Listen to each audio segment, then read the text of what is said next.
1995 में 30 सालों की अगर हम बात करें, 95 में लालू प्रसाद यादव जी ने प्रचंड बहुमत के साथ सरकार बनाई। आप लोग 15 साल आप हैं, 15 साल वो हैं, तो बिहार की फिर भी इतनी ज्यादा दुर्दशा क्यों है? कौन है इसके लिए? जायज सवाल है आपका, लेकिन 90 से पहले क्या था? 90 से पहले तो लोगों को, गरीबों को पूछा भी नहीं जाता था। यही सामाजिक न्याय लालू जी ने किया। सामाजिक न्याय का मतलब किसी जाति विशेष के खिलाफ नहीं है, वो सभी लोगों को बराबरी का अधिकार देता है, सबको इक्वली ट्रीट करता है। जो पॉवर्टी लेन एकदम, वो दौरा एरा अलग था। अब का दौरा जो है आर्थिक न्याय का है। तो हम लोगों को समय समय पे सारी चीजें बदलती हैं, सब कुछ एक ही समय नहीं मिलता है, लेकिन हमारा प्रयास है कि सारे मुद्दों पर, सारी चर्चा पर हम लोग जो है काम करें, सभी लोगों की जो दुख तकलीफ है उसको दूर करें। कम से कम ये आप भीड़ को देखकर, लोगों का जो रिस्पांस मिल रहा है उसको देखकर बहुत ज्यादा उत्साहित नजर आ रहे हैं, लेकिन नरेंद्र मोदी जी की रैली होनी है, सासाराम में पहली रैली करेंगे, उसके बाद गया जाएंगे, इस तरह से उनकी कई रैलियां, उनके आने के बाद माना जाता है कि माहौल बदल जाता है, तो इस बात का डर भी है आपको?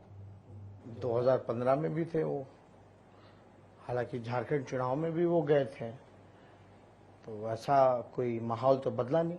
देखिए, राष्ट्र मुद्दे अलग हैं, ये राष्ट्र का चुनाव नहीं है, ये बिहार का चुनाव है। आपको याद होगा पिछले बार नीतीश कुमार जी ने क्या बोला था, 2 लोग गुजरात से आके बिहार चलाएंगे। अब नीतीश जी का चेहरा इतना हल्का हो गया कि अब उनको नरेंद्र मोदी जी का सहारा लेना पड़ रहा है। ये वही नीतीश कुमार है जो 2010 में हाथ उठा लिए थे और पत्तल प्लेट से खींच लिए थे तो नाराज हो गए थे। पैसा, बाढ़ का, फ्लड का पैसा वापस किया था गुजरात सरकार को। तो अब नीतीश जी का क्या कहना है? अब बाहर से कोई आएगा या बिहार का ठेठ बिहारी बिहार चलाएगा? अच्छा, ये चिराग पासवान के साथ आपकी क्या खिचड़ी पक रही है? कान में फुसुर फुसुर आप लोग बातें भी करते हैं, बहुत सारी तस्वीरें आ रही हैं, वो आपको छोटा भाई बताते हैं, आप उनको बड़ा भाई बताते हैं, उन्होंने एनडीए का साथ छोड़ दिया, मतलब क्या पर्दे के पीछे क्या खेल चल रहा है आप लोगों का आपस में? 2010 में साथी राजनीति में शुरुआत की थी एज अ कैंपेनर। हम क्रिकेट खेलते थे, रणजी ट्रॉफी खेल के आए थे, वो फिल्म इंडस्ट्री में थे, फिल्म करके आए थे हम लोगों ने। हमारा उनके परिवार से, लालू जी का, रामविलास पासवान जी का एक बहुत लंबा समय जो है, पारिवारिक रिश्ता क्या राजनीतिक रिश्ते में भी तब्दील होने जा रहा है?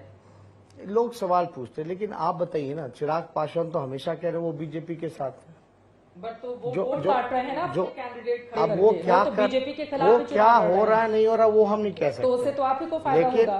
अब किसको फायदा होगा, किसको नुकसान होगा, ये हमारे अभी पॉलिटिकल इशू हमारे हाथ में तो है नहीं। अगर जरूरत ये तो फैसला उनका होगा। साथ में कराएंगे। नहीं, देखिए, वो स्पष्ट रूप से उन्होंने कहा है कि कुछ लोग अगर सोच रहे हैं कि आरजेडी के साथ हम जाएंगे तो नहीं जाएंगे, हम बीजेपी तो एकदम है ना। जब उन्होंने फैसला कर ही लिया तो हम क्यों कहें? फैसले कहाँ स्थायी होते हैं राजनीति में? अब फैसले स्थायी नहीं होते तो अभी जो कहा उस पर मानोगे ना। कल की बात तो कल क्या, कौन क्या कहेगा नहीं कहेगा, लेकिन आज के हिसाब से वेलकम करने के लिए तैयार हैं कि नहीं है? बस ये मेरा सीधा सा सवाल है। बीजेपी के साथ खड़ा है, हम क्यों वेलकम करेंगे उसका?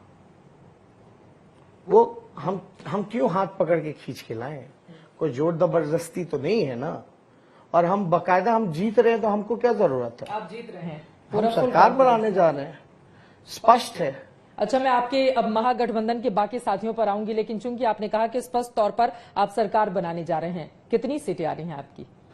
देखिए, नंबर्स पे तो हम नहीं जाएंगे। हमारे ओपिनियन पोल में 100 से कम का आंकड़ा है आपका, और 2015 में आप लोगों ने 80 सीटें जीती थी।